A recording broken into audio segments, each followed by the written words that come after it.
다 찾으셨으면은 한 절씩 돌아가면서 교독하겠습니다. 이튿날 그들이 베다니에서 나왔을 때 예수께서 시장하신지라. 멀리서 잎사귀 있는 한 무화과 나무를 보시고 혹 그 나무에 무엇이 있을까 하여 가셨더니 가서 보신즉 잎사귀 외에 아무것도 없더라. 이는 무화과의 때가 아님이라. 예수께서 나무에게 말씀하여 이르시되 이제부터 영원토록 사람이 내게서 열매를 따먹지 못하리라 하시니 제자들이 이를 듣더라. 그들이 예루살렘에 들어가니라. 예수께서 성전에 들어가사 성전 안에서 매매하는 자들을 내쫓으시며 돈 바꾸는 자들의 상과 비둘기 파는 자들의 의자를 둘러엎으시며 아무나 물건을 가지고 성전 안으로 지나다님을 허락하지 아니하시고 이에 가르쳐 이르시되 기록된 바 내 집은 만민이 기도하는 집이라 칭함을 받으리라. 너희는 강도의 소굴을 만들었도다 하시매 대제사장들과 서기관들이 듣고 예수를 어떻게 죽일까 하고 꾀하니 이는 무리가 다 그의 교훈을 놀랍게 여김으로 그를 두려워함일러라. 그리고 날이 저물매 그들이 성 밖으로 나가더라. 그들이 아침에 지나갈 때에 무화과 나무가 뿌리채 마른 것을 보고 베드로가 생각하여 라피여 보소서 저주하신 무화과 나무가 말랐나이다. 예수께서 그들에게 대답하여 이르시되 하나님을 믿으라. 내가 진실로 너희에게 이르노니 누구든지 이 산더러 들어 바다에 던지리라 하며 그 말하는 것이 이루어질 줄 믿고 마음에 의심하지 아니하면 그대로. 그러므로 내가 너희에게 말하노니 무엇이든지 기도하고 구하는 것은 받은 줄로 믿으라. 그리하면 너희에게 그대로 되리라. 서서 기도할 때에 아무에게나 혐의가 있거든 용서하라. 그리하여 하늘에 계신 너희 아버지께서도 너희 허물을 사하여 주시리라 하시니라. 아멘. 11장부터는 예수님의 마지막 일주일에 대한 이야기를 담고 있습니다. 요일로 따져본다면은 바로 이 전에 있었던 일요일 날 예수님께서 나귀를 타고 예루살렘에 입성하였습니다. 그리고 오늘 본문은 그 다음 날인 월요일과 화요일에 대한 사건을 다루고 있습니다. 여기에는 크게 두 가지 사건과 그리고 세 가지 가르침을 강조하고 있습니다. 첫째 사건은 무화과 나무를 저주하는 사건입니다. 그리고 두 번째 사건은 성전 안 뜰을 뒤엎으시는 그 사건이 있었습니다. 그리고 그것을 통해서 예수님께서는 중요한 세 가지의 가르침을 저희 그 제자들에게 가르쳐 주시는데요.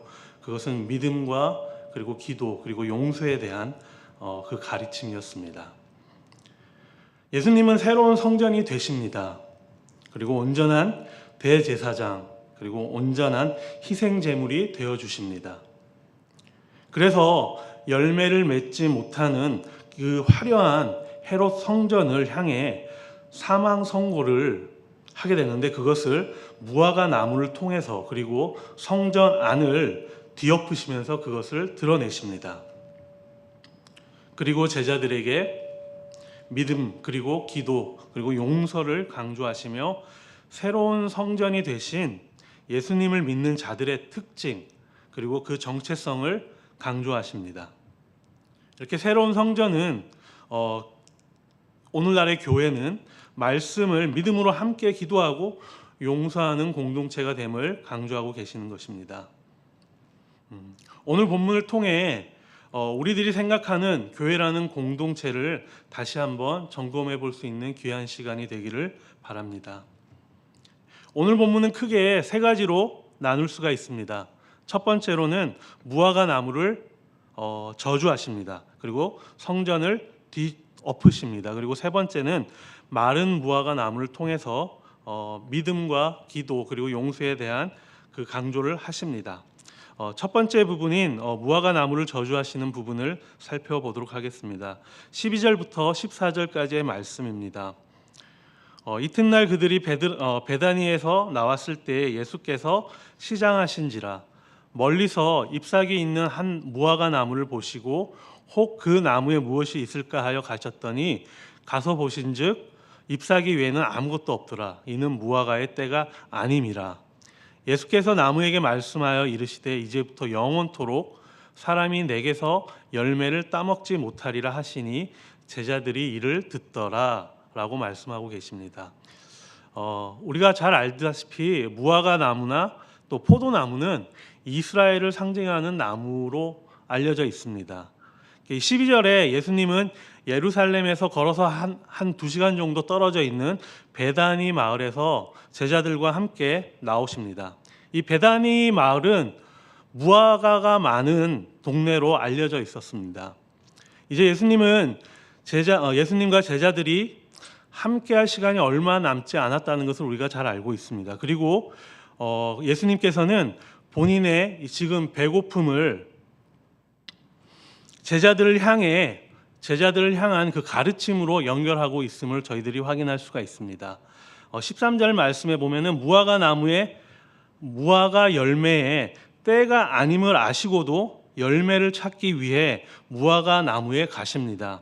그리고 당연히 거기에는 열매가 없음에도 불구하고 예수님께서는 무화과 나무를 저주하며 영원히 열매가 없을 것이다 라고 선포하십니다. 아마 그 당시 제자들에게는 이런 예수님의 행동이 상당히 이해하기 어려웠을 것입니다. 무화과 나무는 그 여름 시즌인 5월과 6월에 열매가 맺기 시작합니다. 하지만 지금 본문은 3, 4월 경인 그리고 그 시대의 그 장소에서의 계절로는 봄에 해당하는 시간입니다. 당연히 열매가 없을 것이었습니다. 그런데 예수님은 열매가 없음을 보시고 그 나무를 저주하고 있습니다. 아마 제자들만 이해하지 못했던 것은 아니었을 것입니다. 오늘날에도 물론 상당히 좀 오래된 시간이지만 어떤 무신론자는 이 무화과 나무를 저주하는 예수님을 보면서 성격이 나쁜 과격분자로 단정하기도 했었습니다. 하지만 예수님께서는 이것을 통해서 두 가지를 제자들에게 이야기하고 있습니다. 첫 번째로는 무화과 나무는 아까 말씀드렸듯이 이스라엘을 상징합니다. 저희들이 잘 알다시피 광야 성막 시대에도 이스라엘은 하나님께 계속해서 불순종했습니다. 그리고 약속의 땅에 들어와서도 그 성전 시대 속에서도 이스라엘은 여전히 불순종의 삶을 살았습니다. 그리고 결국 이러한 불순종의 이스라엘을 향한 사망 선고를 오늘 이 잎이 뭉성한 무화과 나무를 통해서 이야기하고 계신 것입니다. 이스라엘 백성들에게는 성전이 있어도 거기에 따른 그 열매를 맺지 못하고 있었습니다. 그 성전은 예수님께서 말씀하셨듯이 죽은 성전이라고 이야기하는 것입니다. 그리고 두 번째, 이 저주는 심판에 대한 이야기를 하고 있는 것입니다. 그 심판의 때는 하나님께 달려 있음을 강조하고 있습니다. 인간이 그 때를 정할 수 없음을 강조하고 있습니다. 그래서 저와 여러분들은 그 때를 얻든지 못 얻든지 우리는 끝까지 말씀 안에 거하는 그런 예배하는 자 그리고 준비하는 자로 계속해서 우리는 살아가야 된다는 것을 이야기하고 있습니다. 저희들이 잘 아는 그 요한복음 15장 말씀에 나오는 포도나무 비유를 통해서도 저희들이 잘 알고 있듯이 그 나무에 끝까지 접붙여 거하는 자만이 열매를 맺게 된다고 이야기하고 있습니다. 그것이 아마 저희들이 이 세상에서 어떻게 그리스도인으로 살아가야 되는지 우리들에게 가르쳐주는 모습입니다. 그렇다면 예수님은 어떤 열매를 여기서 말씀하고 있는 것일까요? 크게는 두 가지 열매를 우리가 생각할 수가 있습니다. 첫 번째는 이 땅에서 우리들이 취하게 될 열매를 이야기합니다. 그리고 두 번째는 하나님 나라에서 취하게 될 열매를 저희들이 이야기할 수 있습니다. 이 땅의 열매는 우리가 잘 알듯이 나의 업적이 결코 아닙니다. 교회의 업적이 결코 아닙니다. 각 사람의 성품에 대한 이야기입니다. 나의 성품이 예수님의 성품을 닮아가는 것이 이 땅에서 취할 열매가 되어야 하는 것입니다. 우리의 가정이, 우리의 교회 공동체가 예수님의 이 9가지 성령의 그 성품이 있기를 소망합니다. 그리고 이 완성될 하나님 나라에서 얻게 될 열매는 바로 온전한 구원의 열매입니다. 하나님 말씀에 끝까지 거하는 자, 그리고 결국 우리들의 능력으로 열매 맺는 자가 아닌 복음의 능력으로 구원을 이루어감으로 그 완성에 참여하는 자가 우리 모두가 되어야 합니다. 이렇게 오늘 본문의 첫 번째 부분은 열매 없는 무화과 나무를 저주하는 모습을 저희들이 확인할 수 있습니다. 교회된 우리 각 지체의 삶에서 어떤 열매가 있는지 우리가 계속해서 돌아봐야 할 것입니다. 그리고 두 번째 부분은 성전 뜰을 뒤엎으시는 예수님의 모습에 대한 이야기입니다. 15절부터 19절까지의 말씀입니다.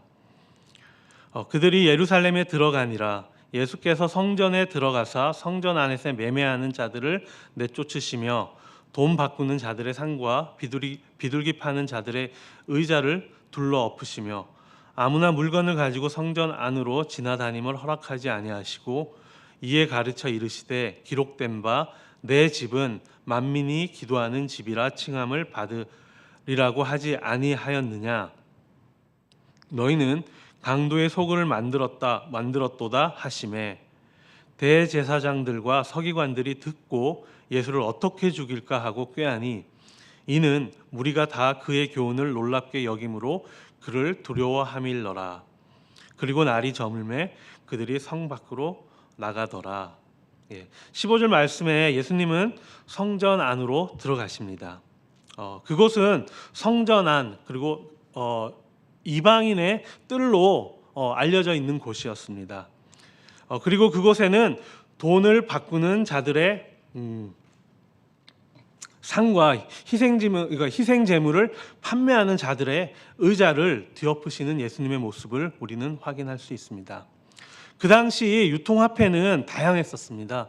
그 로마 화폐로 알려져 있던 그 데나리온이나 드라크마 그런 것들이 있었는데요. 그러다 보니까는 각 지역에서 몰려드는 그 자들이 희생제물을 그 구입하기 위해서는 그 성소의 화폐인 그 세겔로 환전을 해야 됐었습니다.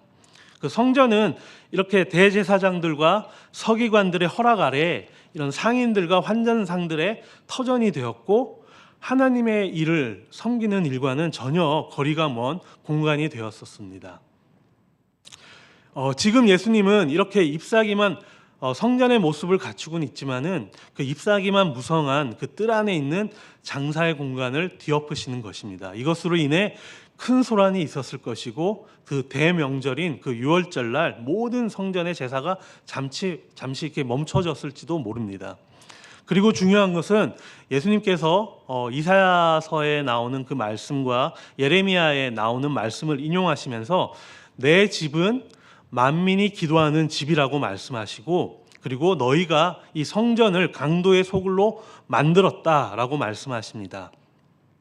저희들이 잘 알다시피 이 이사야서와 예레미야서에 나오는 이 말씀은 순종하지 않는 이스라엘에게 오는 심판의 경고의 말씀으로 우리가 잘 알고 있습니다. 지금 예수님께서는 영적인 의사로서 사람을 살려야 하는 성전이 더 이상 그 기능을 하지 못하는 죽어있는 성전이라고 선언을 하십니다. 이렇게 성전을 향하여 사망 선고를 내리시는 것입니다.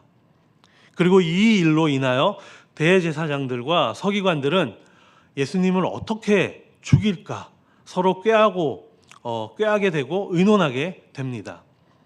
그리고 다시 날이 저물고 예수님과 제자들은 성 밖으로 나가서 다시 베다니에 머물게 되십니다. 이렇게 두 번째 오늘 말씀의 부분인 성전의 뜰을 엎으시는 예수님의 모습을 저희들이 확인할 수가 있습니다.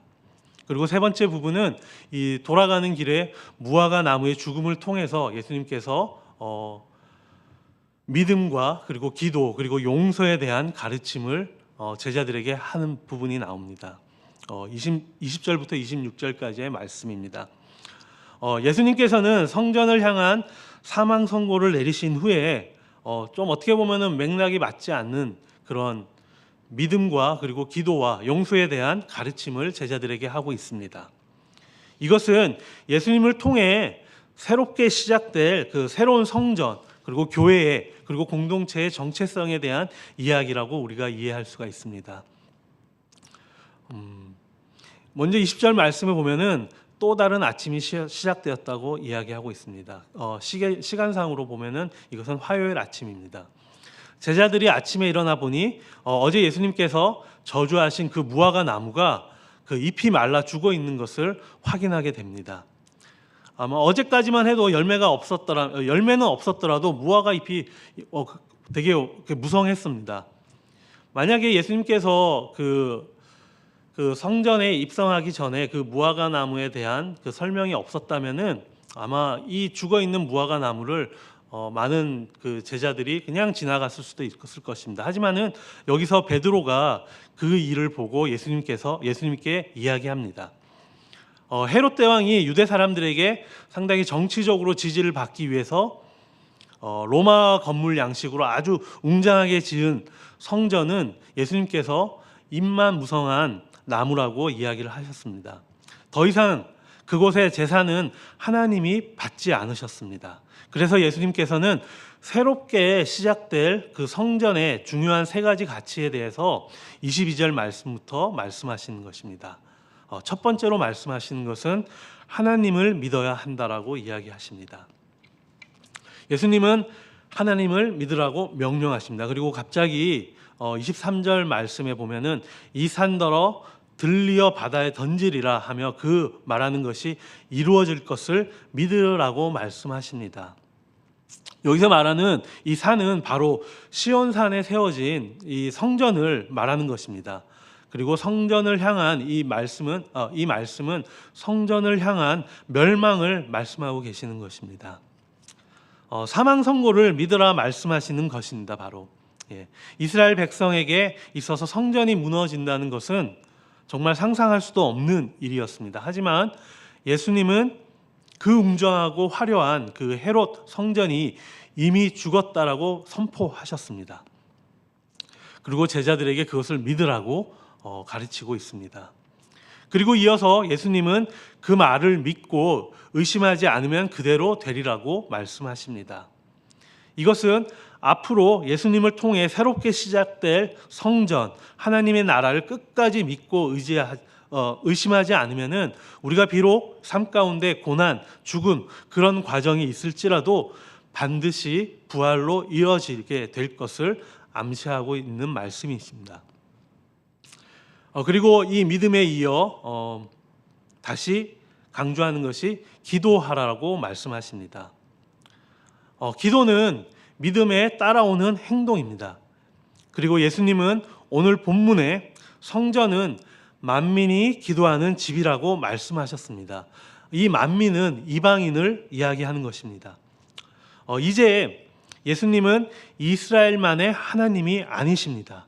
만민이 나올 수 있는 교회가 되는 것이고 이 성전이 되는 것입니다. 그리고 다시 한번 24절 말씀에서 기도하라 말씀하시며 구하는 것은 받은 줄로 믿으라고 말씀하십니다. 이것은 하나님의 일을 믿음으로 기도함으로써 인간의 우리의 욕망을 분별하라는 말씀이십니다. 믿음과 기도는 하나님의 뜻과 인간의 욕망을 분별하게 되는 것입니다. 여기서 우리는 다시 한번 우리의 믿음을 살펴봐야 할 것입니다. 우리의 믿음이 정말 나의 계획, 나의 뜻을 이루어지실 그 하나님을 믿고 있는 것인지 아니면은 우리 삶 가운데 하나님께서 이루어 가실 그 하나님의 그 계획을 우리가 믿고 있는지 그것을 이 말씀을 통해서 우리가 다시 한번 우리의 믿음을 점검해 봐야 할 것입니다. 그리고 갑자기 25절 말씀에서는 용서에 대해서 이야기하십니다. 예수님은 기도하는 중에 하나님의 일에 동참하는 중에 그 누군가에게 원한이나 원망이 있으면은 용서하라고 말씀하십니다. 왜냐하면은 예수님으로 시작된 이 공동체는 예수님의 십자가로 인해 용서로 세워진 공동체이기 때문입니다. 그래서 너희가 용서해야 너희 하나님께서도 용서하신다라고 말씀하고 계시는 것입니다. 오늘 본문의 세 번째 부분은 무화과 나무의 죽음을 통해 믿음, 그리고 기도, 그리고 용서에 대해서 강조하십니다. 이것은 예수님으로 시작된 새로운 공동체의 모습이자 우리가 따라가야 될, 제자로서 따라가야 될 그 모습인 것입니다. 이렇게 오늘 본문에서 예수님은 무화과 나무를 저주하시고 성전을 뒤엎으시고 그리고 무화과 나무의 죽음과 연결하여 믿음과 기도와 용서를 강조하셨습니다. 우리의 개인의 삶은 어떠한지요? 우리의 가정 그리고 우리의 교회는 어떠한지 살펴봐야 할 것입니다. 혹시 우리의 그 모습들이 잎사귀만 무성하게 있는 무화과 나무와 같지 않은지 우리는 살펴봐야 할 것입니다. 그리고 바로 그 핵심은 그 열매가 있느냐 없느냐에 달려 있습니다. 예수님은 자신으로 인해 새로운 성전이 되기를 소망하셨습니다. 그리고 참된 신앙은 이 세 가지를 기둥으로 해서 세워진다고 가르쳐 주십니다. 우리는 첫 번째 하나님의 말씀을 믿어야 할 것입니다. 그리고 예수님은 지금 그 고난과 죽음 그리고 부활을 이루어 가십니다. 우리의 삶 속에 때론 고난이 있을지라도 그리고 핍박이 있고 희생이 있을지라도 죽음과 같은 삶을 살고 있을지라도 끝까지 그 복음을 믿고 나가야 할 것입니다. 그럼 반드시 우리에게 약속하신 그 부활의 영광을 우리에게 주실 것이고 우리는 그것을 누릴 것입니다. 그리고 두 번째, 그 기도는 항상 예수님 안에 거해야 할 것입니다. 기도한다는 것은 아까 말씀드렸듯이 인간의 욕망과 하나님의 뜻을 분별하는 것입니다. 그리고 세 번째, 그 용서함으로 함께 우리가 귀한 하나님의 예수 그리스도의 공동체를 세워 나가야 할 것입니다. 오늘 하루 우리에게 맺혀질 열매를 위해 끝까지 우리는 복음의 씨를 품고 살아가는 저와 여러분들이 되기를 소망합니다. 다 함께 기도하시겠습니다. 하나님 아버지, 오늘도 이른 아침 저희들에게 하나님의 말씀을 주셨습니다. 하나님 아버지, 이 말씀을 통하여 하나님의 몸된 교회 저희들의 삶을 다시 한번 돌아보길 소망합니다. 저희들이 믿고 있는 것이 무엇인지 돌아보길 소망합니다. 하나님 아버지, 저희들을 위해 하나님이 존재하는 것이 아니라 하나님을 위해 저희들이 존재한다는 그 믿음을 다시 한번 돌아보게 하시고 또 그 믿음이 잊혀져 있다면 다시 한번 회복할 수 있는 귀한 시간이 될 수 있도록 하나님 함께하여 주시옵소서. 그리고 그 믿음을 가지고 또 기도의 자리 잊지 않게 항상 그 기도의 자리에 나갈 수 있는 저희 공동체가 될 수 있도록 하나님 함께하여 주시옵소서. 감사드리오며 이 모든 말씀 예수님의 이름으로 감사기도드립니다. 이 시간 한 가지 기도 제목을 가지고 함께 기도하시겠습니다.